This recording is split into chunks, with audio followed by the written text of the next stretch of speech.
semuanya, kembali lagi bersama saya Johan Leonardo di Jurnal Trading ID.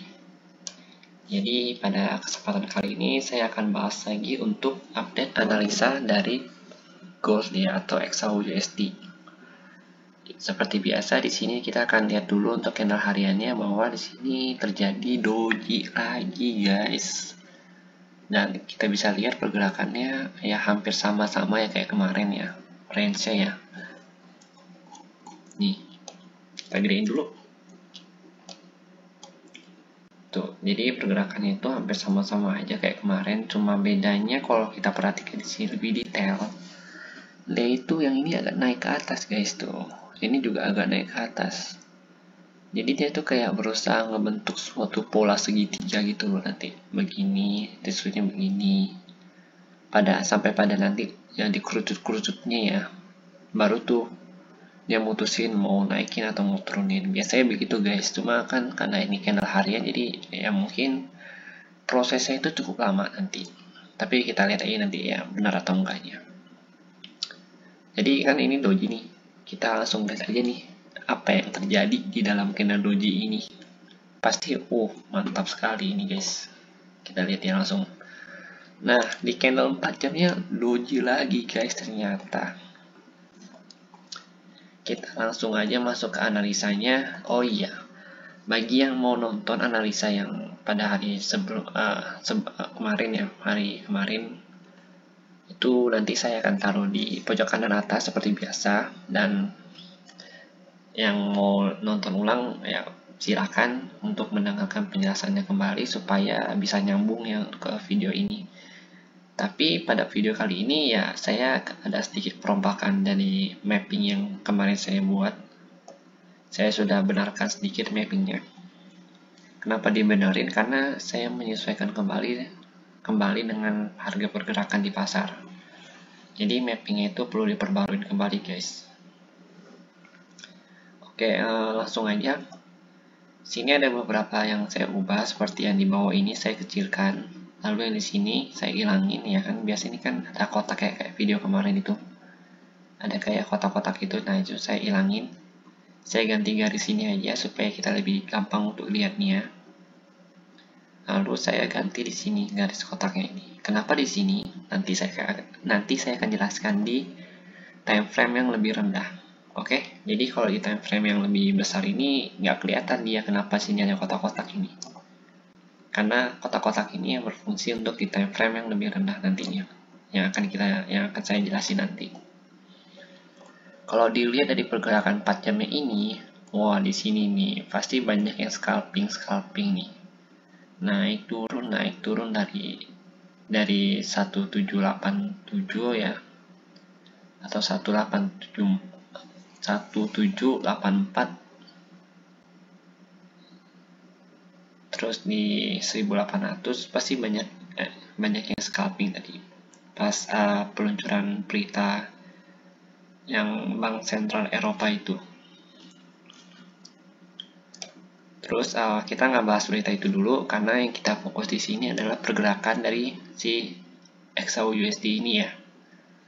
Jadi karena berita itu kan cuma kasih sentimen ke market doang. Karena sentimen tersebut maka market itu bergerak dengan sangat lincah dan dengan pips yang luar biasa di sini ya.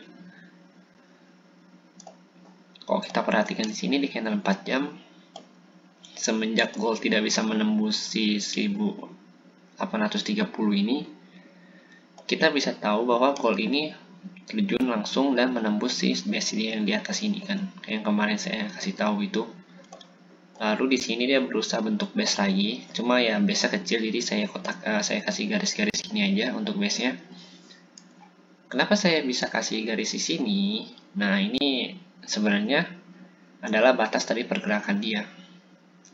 Kita bisa lihat di sini, udah 2 kali pergerakan gold ini ketika menyentuh garis ini, dia langsung naik ke atas. Tadi juga pas ada yang komen kira-kira untuk buy atau sell di mana, saya kasih tahu dia bahwa kalau mau open buy saya rekomendasikan di 1787 atau 1784 dan bisa open sell itu di 1800 karena ini merupakan support dan resistance terdekat untuk si gold ini.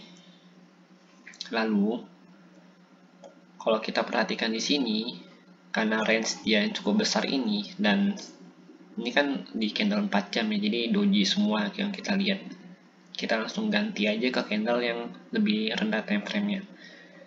Kita coba masuk ke candle 1 jam, ya pergerakannya sudah mulai kelihatan kenapa bisa doji di time frame besar. Lalu yang kotak ini, nah kotak ini udah mulai kelihatan nih guys. Kotak kuning ini ya saya bilang. Kan kalau di time frame daily sama yang 4 jam kan tadi kan nggak kelihatan tuh ya. Cuma kelihatan kayak kotak-kotak, bahkan cuma di buntutnya doang gitu kelihatannya. Nah, untuk di time frame lebih rendah itu justru lebih kelihatan. Nah, fungsi kotak ini adalah saya taruh untuk kita main di time frame yang lebih rendah atau main jangka pendeknya. Bisa diperhatikan di sini, kenapa saya taruh di sini? Karena di sini dia ada base dulu, kan dia naik nih. Naik kan dari sini, naik terus, pokoknya dari bawah sini nih. Dia dari sini ya, pas crash kemarin nih. Pas NFP juga bulan lalu, dia crash, dia naik lagi ke atas. Lalu di sini dia ngebentuk cangkul nih. Nih, dia cangkul, naik lagi, turun, naik lagi, bikin cangkul nih. Ini kepala cangkul kan, kayak ke bawah gitu dia. Nah, setelah dia bikin kepala cangkul, ternyata di sini dia bikin base nih untuk dia naik kembali nih. Dia nggak langsung turun, cuma di sini dia bikin base dulu, base kecil-kecil nih candle-candle ini selama 1 jam lumayan nih. Ya kan, baru dia tembus base-nya langsung naik. Dan kenaikan ini kalau kalian perhatikan juga, dia itu nggak asal berhenti gitu loh guys. Jadi dia retest, ternyata di belakang-belakangnya sini ada tadi. Saya udah perhatikan, itu bisa dilihat dari time frame yang lebih besar. Kalau di time frame lebih kecil itu kelihatannya kayak gini nih, kecil-kecil semua jadi kurang jelas. Kalau di time frame daily kita pindah ya. Kalau kita pindah ke time frame daily itu kelihatan jelas ya kenapa garis itu berfungsi. Nah ini guys. Jadi itu sebenarnya garis yang oranye yang tadi tuh, yang ini nih. Itu fungsinya adalah untuk klasik support dia nih, ada di klasik support dia nih. Jadi ini adalah bukan primary supportnya, melainkan kayak minor supportnya dia doang. Sedangkan untuk primary supportnya dia itu ada di sini. Kenapa saya bilang ini primary? Karena kalau kalian perhatikan di sini setiap harga naik melewati support ini atau resist ini kan kalau harga di bawah kan dia masih jadi resist ya, kecuali harga udah di atas nih, nah dia jadi support kan. Nah ketika garis sudah melewati ini dan berhasil, harga langsung rally jauh, tinggi tuh, tinggi banget harganya. Lalu pada saat harga turun kembali ke sini, dia masuk ke sini lagi nih guys, ini namanya external pullback. Jadi dia nggak nyampe ke garisnya, tapi dia udah pullback duluan. Ini namanya external pullback, jadi dia langsung lanjut lari lagi ke atas. Lalu kalau kalian perhatikan di sini, ketika dia menembus garis ini, harganya turun jauh, dan dia coba naik ke garis ini lagi, karena nggak bisa nih. Lalu di sini dia turun lagi, dia coba lagi naik lagi, retest kembali, langsung naik tinggi lagi. Jadi di sini saya katakan sebagai primary support atau resisten dia ketika harga melewati garis ini. Karena harga lagi di atas garis ini, berarti ini namanya adalah primary supportnya dia. Nah ini adalah minor supportnya dia, atau bahasanya kayak support terdekatnya dia gitu, yang kecil-kecil gitu tuh. Dan ini biasanya support ini hanya bisa dilihat dalam time frame yang lebih kecil. Ya seperti yang 1 jam, 30 menit, atau 15 menit, dan lebih kecil dari itu. Kita kembali lagi ke time frame yang 1 jam. Oke, dan karena di sini ada time frame 1 jam, kita kelihatan jadi kan untuk support minornya dia yang kecil ini, walaupun nggak kelihatan di itu, tapi ternyata support ini berpengaruh juga untuk pergerakan harga dia. Kita bahas dulu dari sini, karena di sini pas support naik, pas dia naik, dia kan nahan nih di support ini, harga balik. lalu sempat menjebol ini, tetapi berhasil ditarik kembali dengan satu candle di sini. Ini harga ditarik kembali dengan satu candle, menutup di atas si candle merah ini. Lalu harga naik kembali. Di sini sempat terjadi sideways. Jadi sideways dulu di sini. Tapi kalau kalian perhatikan sideways-nya dia itu pada saat dia menembus garis si minor ini atau garis horizontal ini, si harga itu hanya berhenti di daerah-daerah sini nih guys.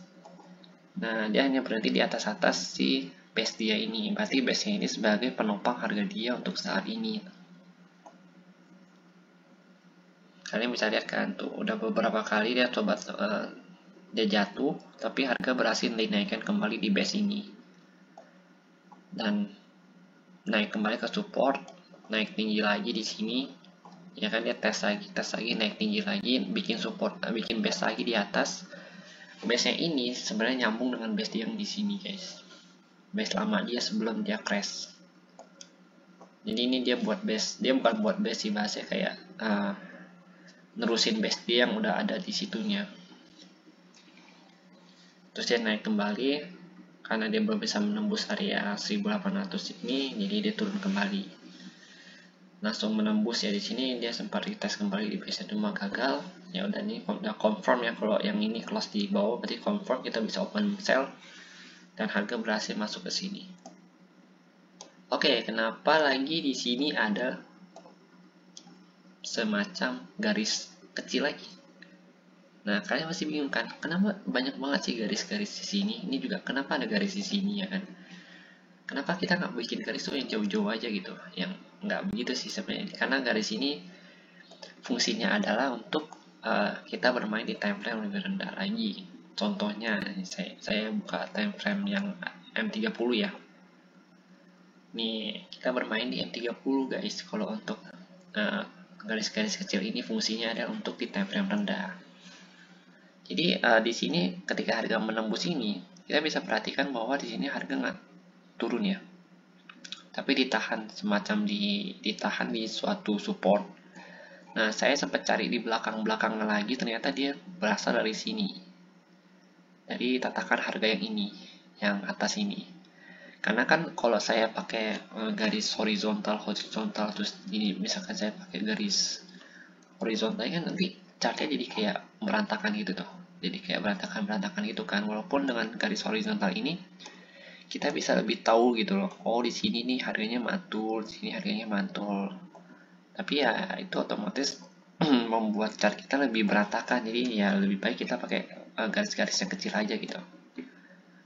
Intinya kita juga tahu, oh jadi ini garis tuh buat ini garis buat ini gitu loh. Nah, ketika harga sudah menyentuh garis ini, kan tadi kita perhatikan di belakang tadi kan harganya mantul-mantul terus ya pas sudah di garis ini ya. Nah, sekarang kita lihat lagi ketika harga kena garis ini dia merespon langsung naik. Lalu di sini kenapa nih kok ada garis lagi di sini? Oke. Seperti yang tadi kita lihat di belakang juga di situ ada semacam base-nya dia, cuma saya nggak buat lagi karena kalau dibuat nanti yang seperti saya bilang tadi, chartnya jadi berantakan dan itu malah buat kita susah. Jadi kita buat simple aja, kita dengan garis-garis kecil ini. Tapi garis-garis ini udah terbukti ya guys. Perhatikan, setiap harga mengenai garis ini dia langsung turun. Terus ini naik lagi. Ini kan yang tadi ya, ini naik. Nah, di sini ada pembatas nih ternyata guys. Syarat untuk harga bisa kembali ke 1800 adalah dia harus menembus garis tengah ini, si 1793. Jadi kalau harga nggak bisa menembus ini, otomatis harga akan ada koreksi ke daerah-daerah sini. Ditembus, retest kembali, dia baru bisa naik tuh. Ya kan? Kalian perhatikan deh. Jadi untuk di chart kalian juga bisa tambahkan garis-garis ini. Ya boleh diikutin garis-garisnya karena ini garis-garisnya cukup penting untuk kalian trading. Di sini juga kita perhatikan tadi pas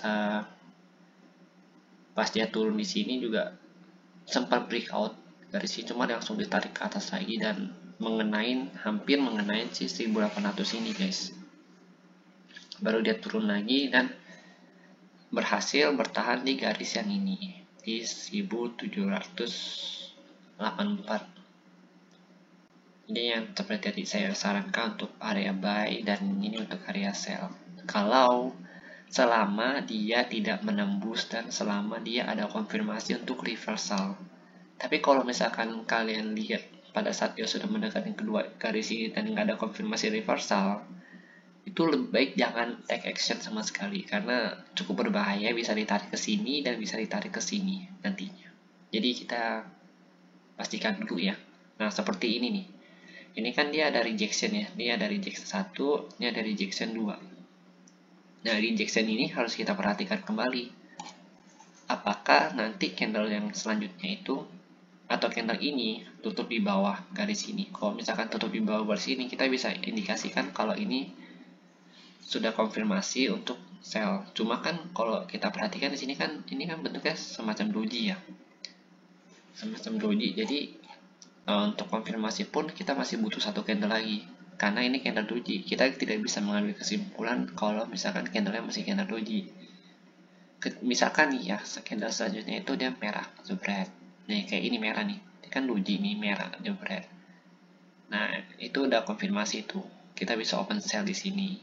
Lumayan kita bisa dapat ke sini nanti. Begitu guys.